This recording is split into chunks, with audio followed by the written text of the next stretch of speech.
ఆ మధ్యకాలంలో కూడా అన్నాడండి, ఏమని వాగాడో తెలుసా? క్రైస్తవుల్ని విదేశీ మతం అండి ఇదంతా. అప్పుడు వాడికి నేను ఏమని వార్నింగ్ ఇచ్చానో తెలుసా అండి? విదేశీ మతం ఎవడన్నాడు? ఇది విదేశీ మతం అని ఎవడన్నాడు? ఒరే డక్కి ఫెలో, సర్ ఐజక్ న్యూటన్ చదువుకుంటున్నావు, సైంటిస్ట్ అంటున్నావు, చూసావు వాడిని? వాడు ఎవడనుకున్నావురా? వాడి theory, Newton's law, Newton's theory అంటున్నావే, వాడు క్రిస్టియన్ రా. వాడు ఎందులో చూసి కాపీ కొట్టాడు తెలుసా? బైబుల్ చదివాడు రా వాడు. ఈ గ్రావిటీ పవర్ కోసం బైబుల్లో నిక్షిప్తమై ఉందరా చిట్టి కన్నా. అది కాపీ చేసేవాడు, అది వాడి థియరీ అని రాసేసుకున్నాడు.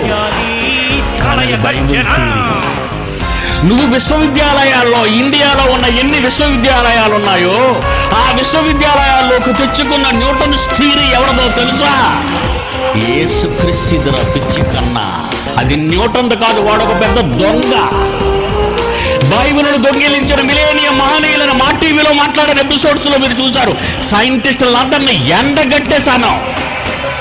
ఎవడరా సైంటిస్ట్ అని? ఎవడరా సైంటిస్టు? క్రైస్తవులై బైబిల్ను చిన్ననాటి నుండి చదివి బైబిల్లో ఉన్న మహాజ్ఞానాన్ని దొంగిలించిన దొంగల వాళ్ళు.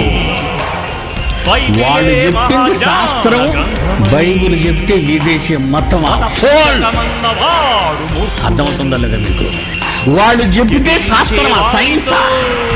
వాడేమో సైంటిస్టు, వాడు చెప్పిందేమో సైన్స్.